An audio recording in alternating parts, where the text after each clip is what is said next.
بسم اللہ الرحمن الرحیم۔ السلام علیکم ورحمۃ اللہ وبرکاتہ۔ میں زبیر خان ہوں اور آپ میرا ویلاگ دیکھ رہے ہیں۔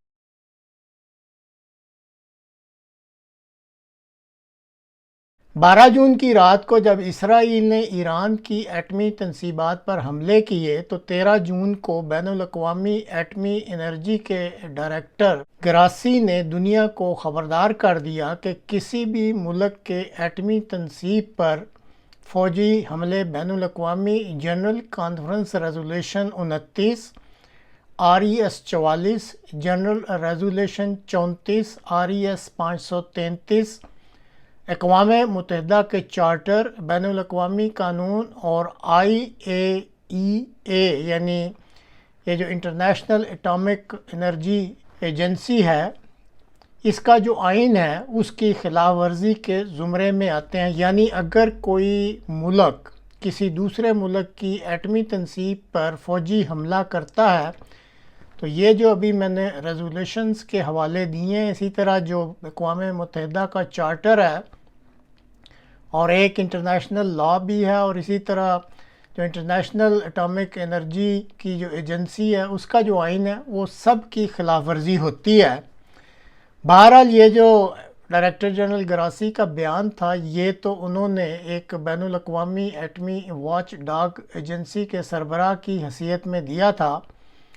یہی ڈائریکٹر موصوف ہیں، انہوں نے قبل ازیں امریکہ کو یہ بھی بتلا دیا تھا کہ ایران جو کہ ابھی تک ایک نان ایٹمی ملک ہے، اس وقت اس کے پاس انریچڈ یورینیم 8294.4 کلو گرام میں موجود ہے۔ یہ جو ٹرم ہے انریچڈ یورینیم، یہ آپ ناظرین جانتے ہوں گے کہ یورینیم دراصل ایک معدنیات کہلاتی ہے یا منرل ہے، جو کہ پھر اس کی جو گریڈنگ ہوتی ہے اور اس کو انرچ کرنا کہتے ہیں، جو کہ ایٹمی ہتھیاروں میں یہ پھر استعمال ہوتی ہے، لیکن اپنی اس را صورت میں اس کو استعمال نہیں کر سکتے، اس کو انرچ کیا جاتا ہے۔ اور اس وقت تک جو بین الاقوامی سٹینڈرڈ ہے اس میں اس کو 90 گریڈ تک انرچ کیا جاتا ہے، تو پھر اس کو ایٹمی ہتھیاروں میں استعمال کر سکتے ہیں۔ اب یہ جو اس وقت ایران کے پاس 8294.4 کلو گرام موجود ہے، اس میں جو اس نے انرچ کیا ہوا ہے وہ تقریباً 60% گریڈ تک کا یورینیم بھی کافی بڑی مقدار میں موجود ہے۔ اور ایٹمی ہتھیار بنانے کے لیے یہ جو 60% گریڈ والا یورینیم ہے ایران کے پاس، اس کو وہ 90% گریڈ کا یورینیم بنا سکتا ہے۔ اور پھر اس بین الاقوامی ایجنسی کے ڈائریکٹر کے بیان کے مطابق جو اس نے امریکہ کو دیا، انہوں نے کہا کہ ایران کے پاس اس وقت اس کی صلاحیت موجود ہے کہ وہ اس 60%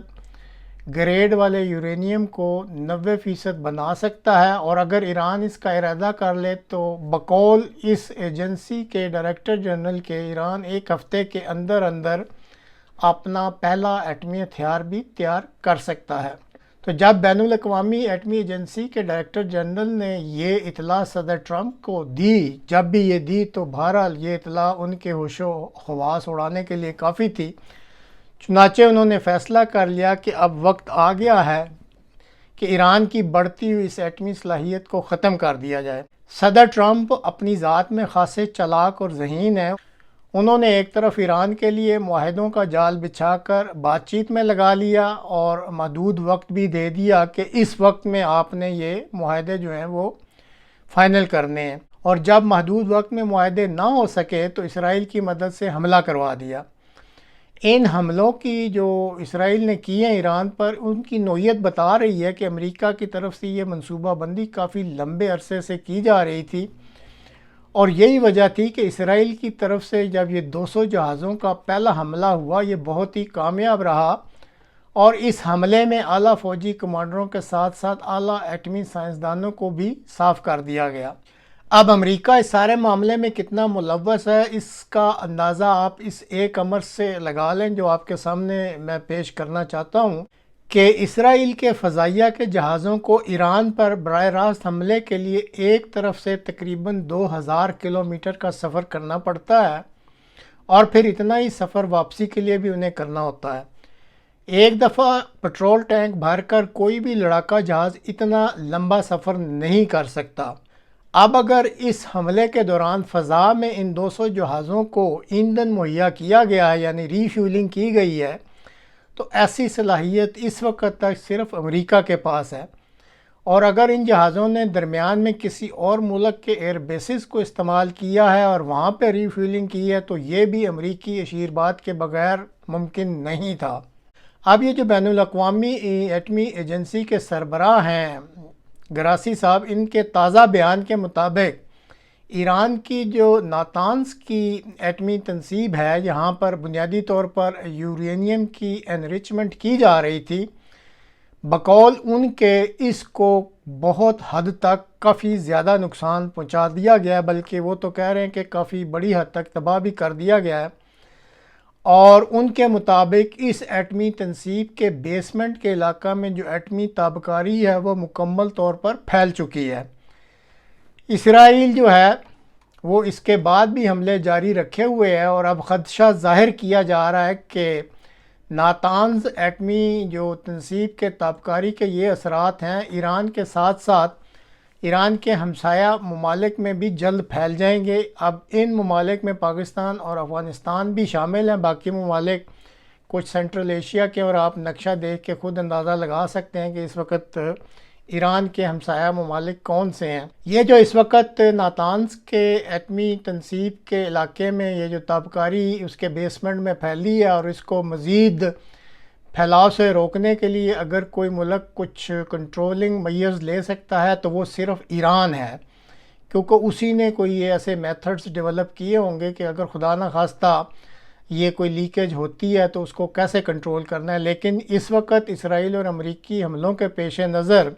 شاید ایران فوری طور پر کچھ بھی نہیں کر سکتا۔ اس ایٹمی تنصیب کے علاوہ ایران کی دیگر 2 مزید تنصیبات ہیں جن میں فورڈو اور اصفہان کی تنصیبات بھی شامل ہیں،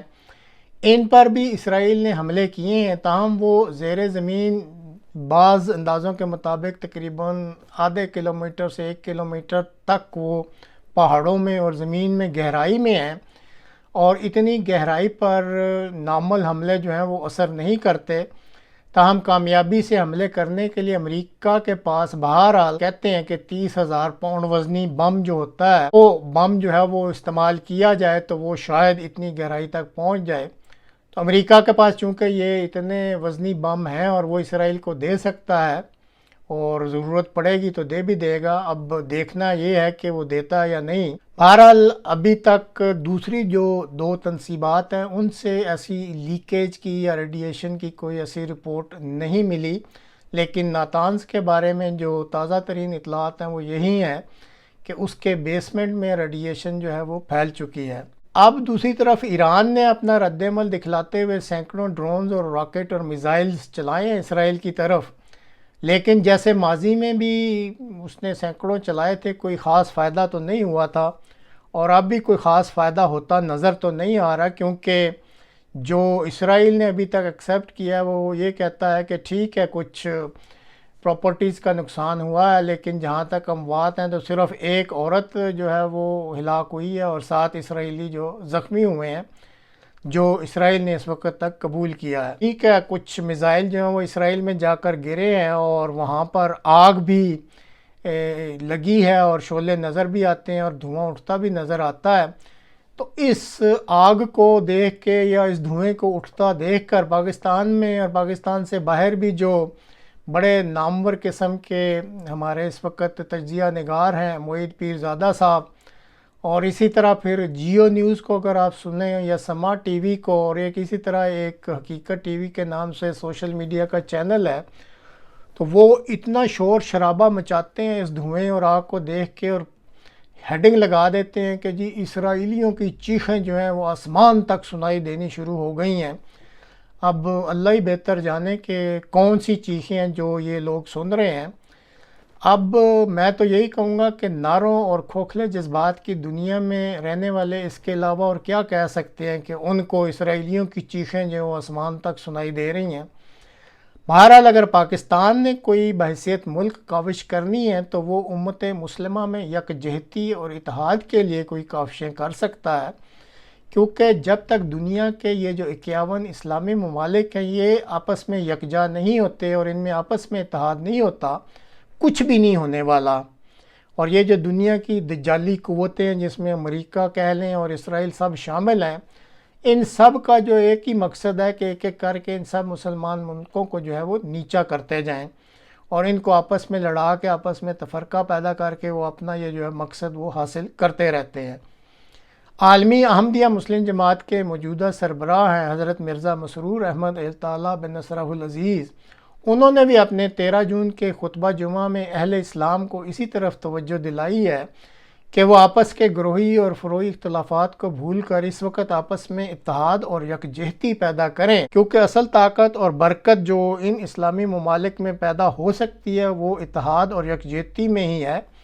تو اللہ کرے، دعائی کی جا سکتی ہے کہ اسلامی ممالک کے جو یہ سربراہان ہیں، چاہے ان کو احمدیہ مسلم جماعت کے ساتھ جتنے بھی اختلافات ہوں، لیکن وہ احمدیہ مسلم جماعت کے جو موجودہ سربراہ ایت اللہ بن نصر العزیز نے یہ جو نقطہ دیا ہے وہ کوشش کریں کہ اس نقطے کو سمجھیں اور اس پر عمل کرنے کی کوشش کریں۔ اللہ کرے کہ ان کو یہ نقطہ سمجھ آ جائے اور وہ اس پر عمل کرنا شروع کر دیں۔